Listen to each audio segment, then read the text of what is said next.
another episode of the Scantily Clad podcast. It's your girl, Sandy the George, aka Sandy for short. And thank y'all so much for tuning in to yet another episode of the Scantily Clad podcast. Just a few updates. So, this is going to be, if you're listening, this is the first episode of season 2. So, welcome back. Welcome back. It's just been really hard trying to balance work and having the drive to actually come on here and record. Of course, like I have all these ideas and I have thoughts flowing around, but sometimes it's just hard to like get up and put everything out there like I need for it to be put out there. But we move.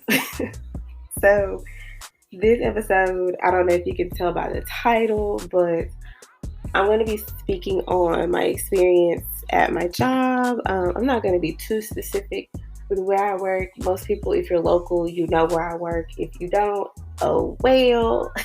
But over the past, I think 7 or 8 months I've been there, it's had its ups and downs, and it's been a really interesting take. Like working in the place that I do, it's a major shift from where I was working before. Like a lot of people may know or may not know, but I was a pastry assistant at a bakery. I baked cakes, cookies, pies, tarts, whatever.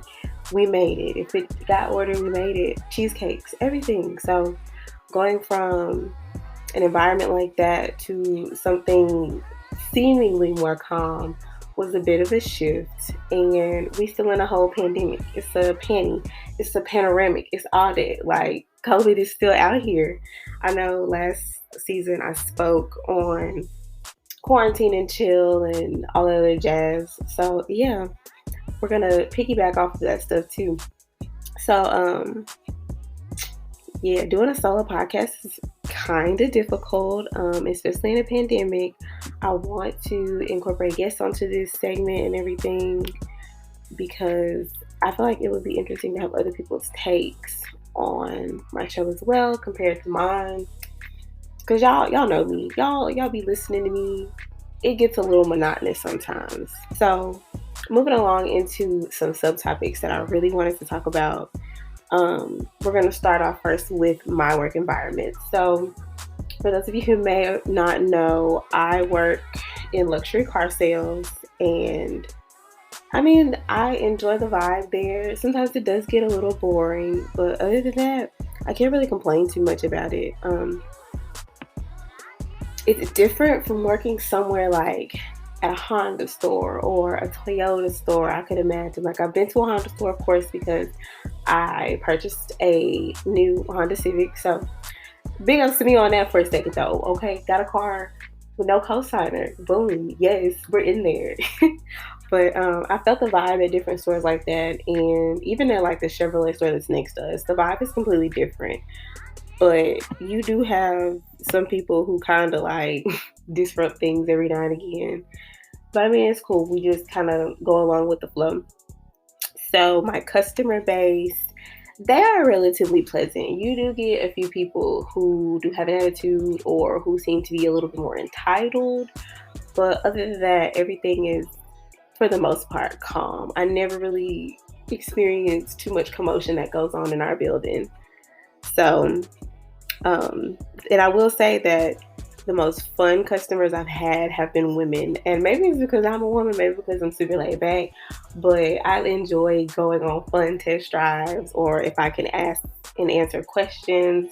I really like for there to be back and forth with my customers because I hate guessing when it comes to something like this, because a car is already a big investment, but a luxury car is an even bigger investment. So I would like to make sure I touch bases appropriately with my customers and that I can understand their needs. You know, trying to be a good salesperson, trying to be forthcoming, trying to be helpful, trying to be just as honest and transparent as I can be with the process, because I know the process itself in buying a car is a little nerve-wracking for a lot of people.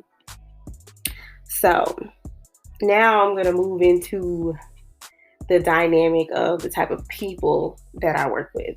So generally speaking, I work with a lot of men. And I never really noticed how differently men operate on a day-to-day basis, or it could just be the type of men that end up falling in this profession. But Working there has been a roller coaster of emotion, the roller coaster of experiences. So, like, the men, obviously, I feel like there's a little bit of prejudice in the environment that I work at. Um, People's attitudes, too. Like, men, they don't approach situations like a lot of women do. Men will talk to you any kind of way if you kind of blend in or you work closely with them. Or like I say, maybe it could just be the this place that I work at or the type of man that usually falls into this profession. But baby, these men be throwing tantrums. These men be disrespecting me sometimes, and I dish it right back. I wholeheartedly believe in dishing what people take out. I mean, dishing it back to people because nothing on me screams weak. Like, I have a presence when I enter the room on most occasions. My personality is pretty doggone cool, if you ask me. So, I'm not going to be the one, the two, the three, or the four. Like, I like to tell it straight up. And if somebody pisses me off, they're going to hear about it. They're going to know about it. They're going to see about it. Because I just can't take any BS laying down. Like, being the receiver of a lot of people's frustration can be so taxing on me, and I'm over it most days. And then, of course, like, with me being the only woman there that like sells cars, I'm already just kind of the oddball out. And men are men, men flirt, men talk crap, men do all this stuff. And I just be like, my God, I work here. I am somebody's daughter. I am a person outside of being somebody's daughter, somebody's granddaughter, somebody's niece. I don't know, like, men working in a field such as this has taught me that men really have a lot of conditions and stipulations when it goes for respect. Like, a lot of times, men function on a conditional basis, and I see it a lot at work. Like, a man's respect goes far if they find you attractive, or you good at what you do, in a sense. Now, if you're good at what you do but you might not be cute to them, men still might act a little finicky around you. But in instances like that, I think people kind of have a certain perception of me, and it's very frustrating. Like, I'm a girl. I really do put a little bit of effort into how I look. I put on makeup, try to keep my hair done. I dress appropriately, especially for the day. This weather in Mississippi is crazy. So, I already stand out. But sometimes it's so frustrating how men can just disregard a lot of stuff. And the women that I do work with too, some of them are okay, but then I have others who are just like, okay, you're how old and you're this childish? Like, people will really do stuff to mess with you, and I can't stand it. Like, when people try to block your bag, when people try to cut you down with words. Like, I've heard a lot of rumors about me at work. I try to stay out the mix because I don't have time for, like, it's work. Why are we acting like we're in high school? A lot of these people don't really know what you got going on for the most part. Like, work is a completely different animal in itself. So, I'm gonna dive into some of the problems that I've kind of bumped into working here. The first being, a lot of people don't take me seriously, and more than likely it's because I'm a woman. Most male customers, they think I don't know anything, or they feel like they can hustle me out of potential money for a deal, or men think they can just flirt and get what they want. And I'm supposed to just, oh, well, I guess I can take X amount of thousands of dollars. Like, no, that's not how it works. That is definitely not how it works. And moving into another problem that I've kind of faced working here, um, when I was talking about the respect thing, the belittlement kind of comes into play too. Like, some of my coworkers really don't respect me. Like, they look at me as a nuisance there. I can tell. And even when I'm out of the mix, they will find some reason to get on my ass about something. And I just be like, bro, I'm not here for it today. Not at all. Especially when I haven't done anything to anybody. I haven't looked at you crazy. I haven't said anything to you. And when something small happens, people want to be down your throat, particularly mine.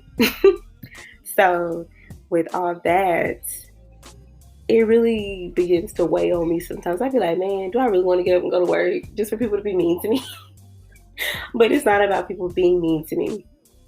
And another one, I have been objectified. I remember when I first started, it felt like I was being show ponied. Like, show ponied in the sense of trying to put me out there because I am a woman and because people might find me attractive. And I don't like that. And then I've noticed it was another coworker I had that worked there. He would always make remarks as to how I looked. Like, always. It wasn't ever a good morning, Megan. Oh, that's my government name. Y'all know my government name. My nickname is Sandy, but it's not a good morning, Megan, or it's always a hey, pretty, or hey, beautiful, hey, gorgeous. Like, that's nice, but we at work. Like, it gets a little old. Maybe I'm just picky. Maybe I'm just weird. But stuff like that, I find it very annoying. And I wish I could do more or say more about it, but at work, I really feel like everybody who's higher up is a man. Like, I think our HR person is a lady, but I don't think it's one of those situations where I would really have somebody backing me up if I made a complaint about anything. So that is that. And another grievance that I do have, people will make a lot of condescending remarks. Like, a lot of these boys that I work with, because a lot of them are boys, they're not men, they're little boys. But a lot of them, like I say, talk to me in a kind of way. And I remember when I first started, this guy, he used my desk to have customers. We were still in a whole pandemic. He used my desk to take care of some customers while I was off. And he left trash in my desk. He left some important documents all exposed. And I went to talk to him about it. I was like, hey, I'm going to be brief. I don't mind people using my space, but if you could, just please clean up once you finish. Like, don't leave my desk all disheveled. And, I just didn't think that was appropriate. Like, we're grown. We work. This is work. And this is my personal area. Like, it's not like our desk are a community space. Like, not many people are ever in my little cubicle area. So, and he tried to check me about it the next day. It was so weird. He literally came up to me, before I could even clock in, y'all. He came up to me and was like, oh, well, such and such told me I could use your desk for a sale that I had. I figured you wouldn't mind. I figured you would understand that too. I mean, you went to college, right? You're a smart girl. You should have understood. Like, because at the beginning he said he wanted to apologize, and then he went on that whole tangent, and I was like, if this is what you have to say to me, you can get out of my face. Like, I'm about to go inside and clock in. This shit was so aggy, like condescending. People feel like they can talk to me in a kind of way. It's one of my biggest pet peeves. But you gotta move. You gotta just deal with what it is, because all these people, I feel like they don't know no better. Because when you know better, you do better. People who don't understand how to properly talk to people, they act like that. That's at least how I process it in my mind. Gender roles usually play a big part in people not taking me serious as a client advisor. I'm a client advisor. I have product knowledge of these vehicles. I know a lot about the brand. And for people to not take me seriously because I'm a woman is a really big slap in the face. But like I say, we move. So I'm going to leave out with some advice, because this is a very brief episode, but I just wanted to kind of let this one serve as somewhat of an outlet for me, because this is something that I deal with every day. And I feel like if I speak about it, you can chime in on the conversation too, because I know there are a lot of other fields where it is predominantly male dominated. And I feel like a lot of other women could relate. So I'm going to leave y'all with some advice. So all in all, I can say working at this job tested my patience like none other. These men really be having me messed up sometimes. And from the beginning, I took initiative to learn about everything I needed to learn about. And I know more about what I do on the product side than a lot of these people who have been here for years. And it makes me really upset most days. Like, I cannot repeat it enough. It makes me upset. I would like to be seen as more than just a pretty face or somebody just occupying space, because I should be treated as an equal here. Or I wish it was a space where people actually helped and encouraged each other. Now, I do have some coworkers who encourage, but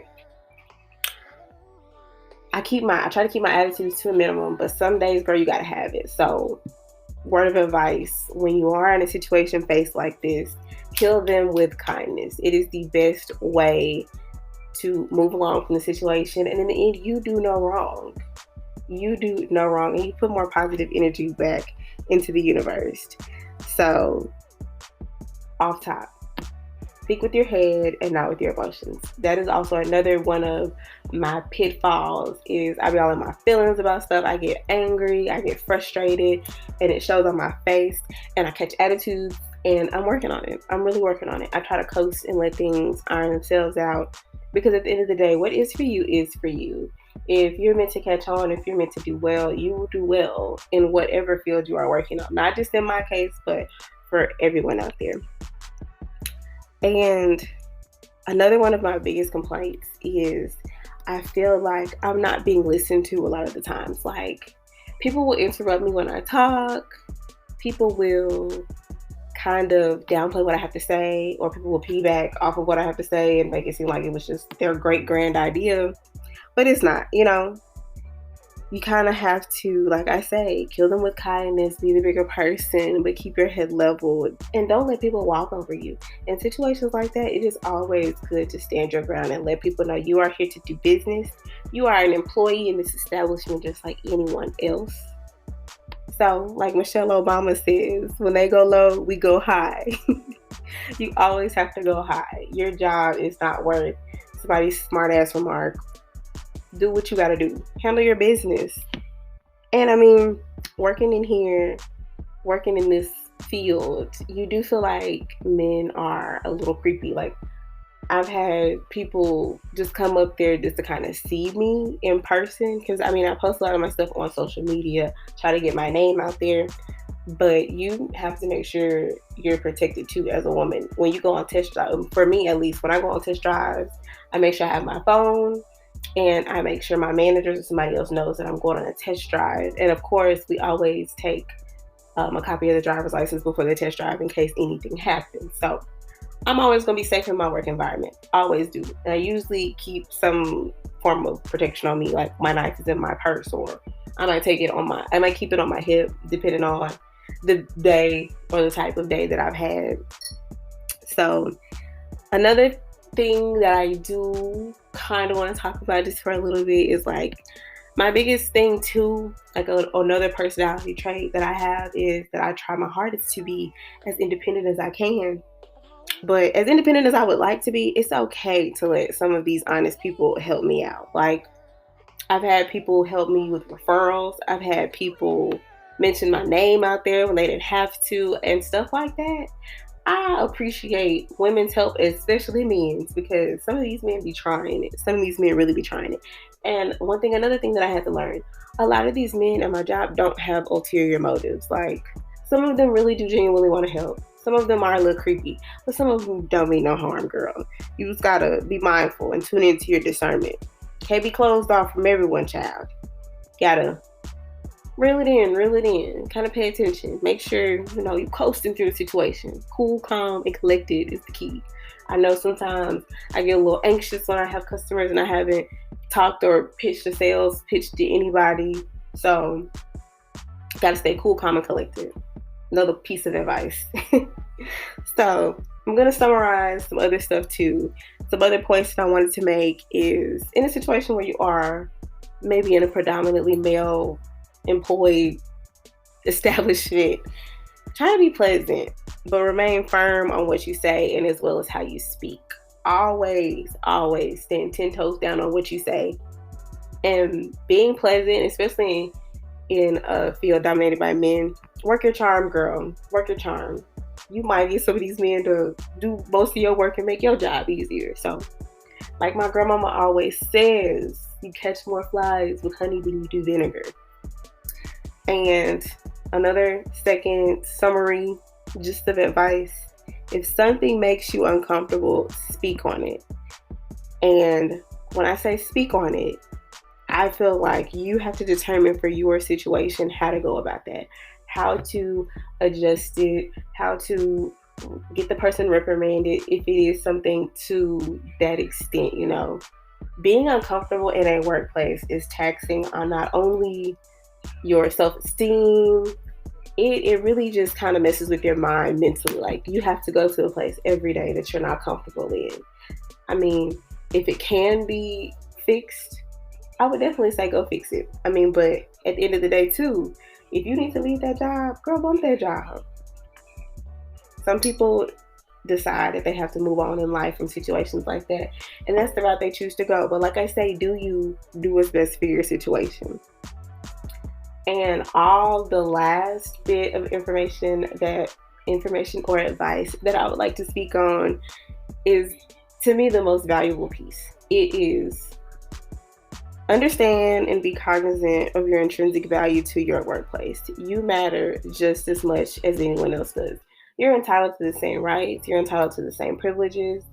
If you want to know more about something, ask. Closed mouths don't get fed, ma'am. Closed mouths do not get fed.